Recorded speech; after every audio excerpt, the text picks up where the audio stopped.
জমজম কূপ আবিষ্কার হওয়ার আগে মক্কায় কোনো মানুষের বসবাস ছিল না, মক্কায় কোনো জনপদ ছিল না। যখন থেকে জমজম কূপের আবিষ্কার হলো তখন থেকে মক্কায় মানুষের বসবাস শুরু হলো। এর আগে মক্কা ছিল জনমানবহীন শূন্য বিরান মরুভূমি। এর আগে মানুষের যাওয়া আসা ছিল, মক্কায় মানুষের যাতায়াত ছিল, যাওয়া আসা ছিল, কিন্তু স্থায়ীভাবে বসবাস শুরু হয়েছে জমজম কূপ আবিষ্কার হওয়ার পর থেকে। এর আগেও মানুষ মক্কায় গিয়েছে, কারণ মক্কায় আল্লাহ পাকের ঘর বাইতুল্লাহ। তখনও তো মানুষ হজ করেছে, আল্লাহ তাআলার ঘরের তাওয়াফ করেছে। এজন্য ইয়ামেন থেকে, ওমান থেকে, সিরিয়া থেকে, মিশর থেকে, রোম, পারস্য থেকে বিভিন্ন সময় মানুষরা হজের মৌসুমে গিয়ে হজ পালন করেছে, আবার চলে এসেছে। মক্কায় স্থায়ী বসবাস শুরু হয়েছে, জনপদ শুরু হয়েছে জমজম কূপ আবিষ্কার হওয়ার পরে। এর আগে মক্কায় স্থায়ীভাবে কোনো মানুষ বসবাস শুরু করে নাই। মক্কায় জমজম কূপের আবিষ্কার হয়ে গেল।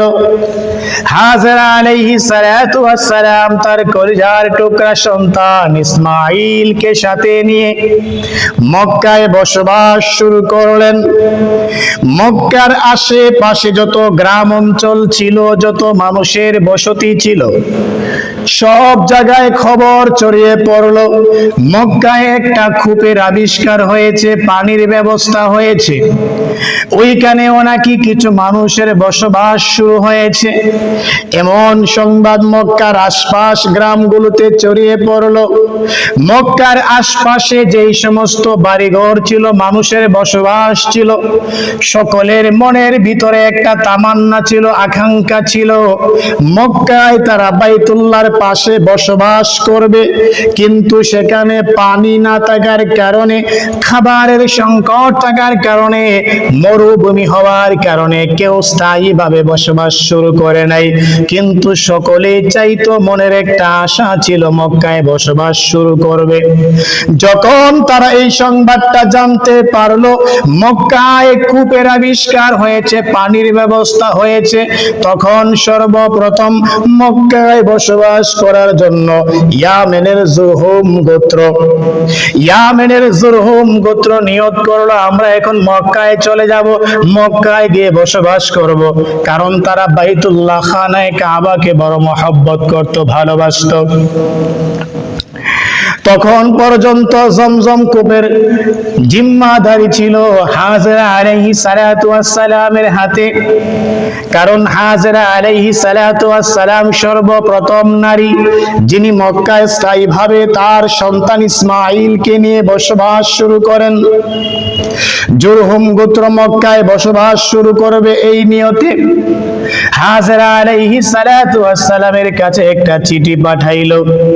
চিঠির মধ্যে তারা লিখলো, আপনি যদি আমাদেরকে অনুমতি প্রদান করেন তাহলে আমাদের দীর্ঘদিনের ইচ্ছে, আমরাও আপনার সাথে মক্কায় এসে বসবাস করব। যদি আপনি অনুমতি দেন তাহলে আমরা আসব।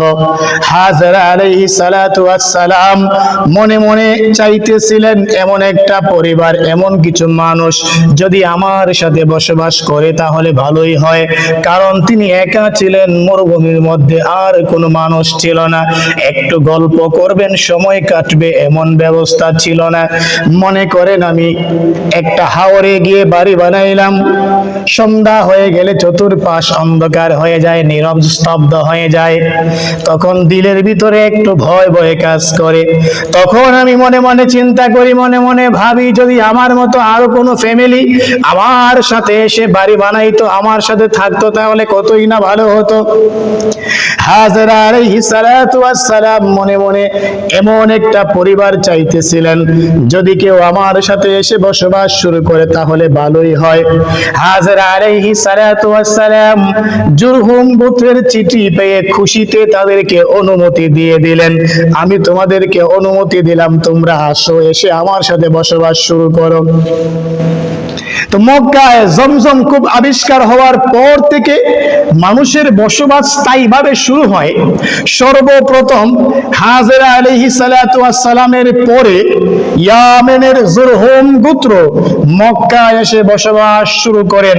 হাজেরা আলাইহিস সালাতু ওয়াস সালাম তাদেরকে বসবাস করার অনুমতি দিলেন।